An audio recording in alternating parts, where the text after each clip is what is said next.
Good morning and welcome to my study. I want you to consider this thought. God is who He is. Now, that's a seemingly redundant thought that, if pondered, produces a menacing thought of abject vulnerability.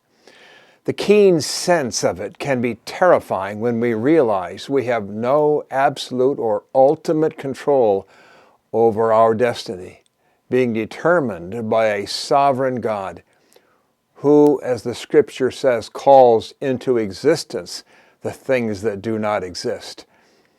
Our human spirit finds this incredibly objectionable, as if it were introduced as a pathogen to the body. After all, we are born into this world quickly assuming the place of the audience and thinking that if there is a God, we reserve the right to examine Him on stage, for we also assume by default to be the measure of all things.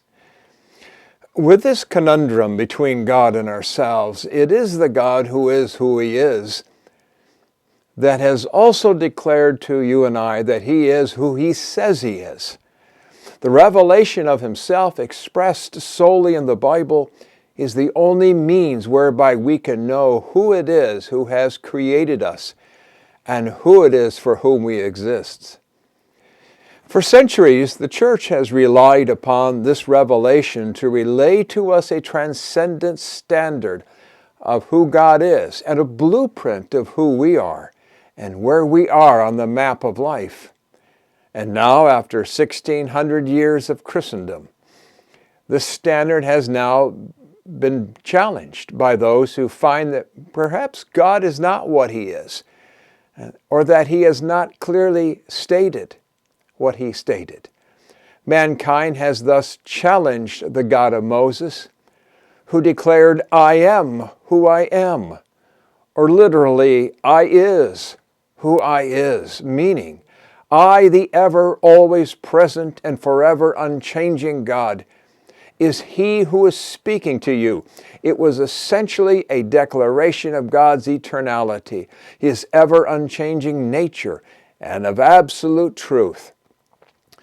The biblical authors held steady to these declarations throughout the Bible without the slightest hint that in some way maybe God had perhaps come to declare that He may not be what He was. In fact, it warns those who would add or subtract from it in His declarations from Revelation 22:18.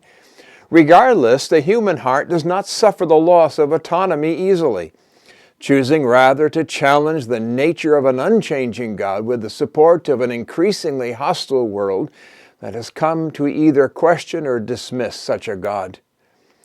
So it is with a heavy heart that I am aware of those who are either falling away from the faith or readjusting the Almighty to make Him palatable with who they think He should be, according to today's sensibilities.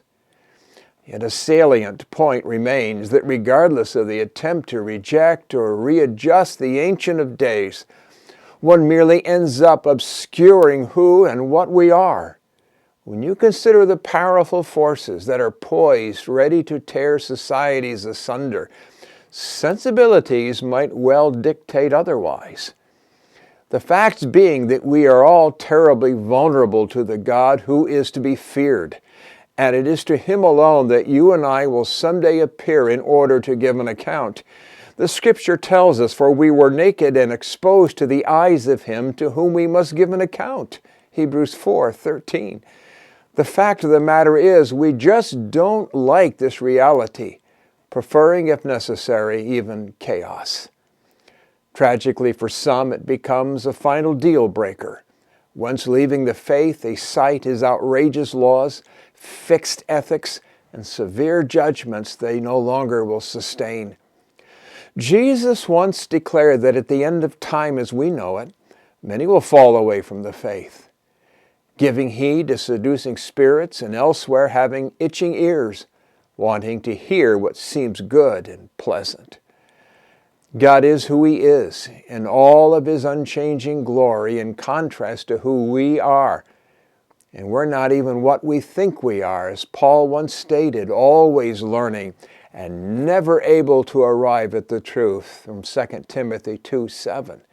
Yes, it is a terrifying reality to contemplate that we are in the hands of a living God, but we also are most blessed that those hands belong to a benevolent, loving, and perfect God with whom we have to do. The real scenario is that we are on the stage of life and God is in the audience. Our discomfort with this thought is not born merely out of who He is, but of our sinful and outrageous rebellion. But the God who is who He is has given us His Son in the most outrageous act imaginable.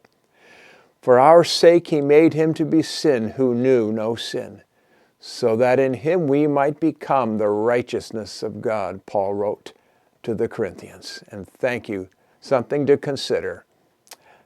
We'll see you later. Bye.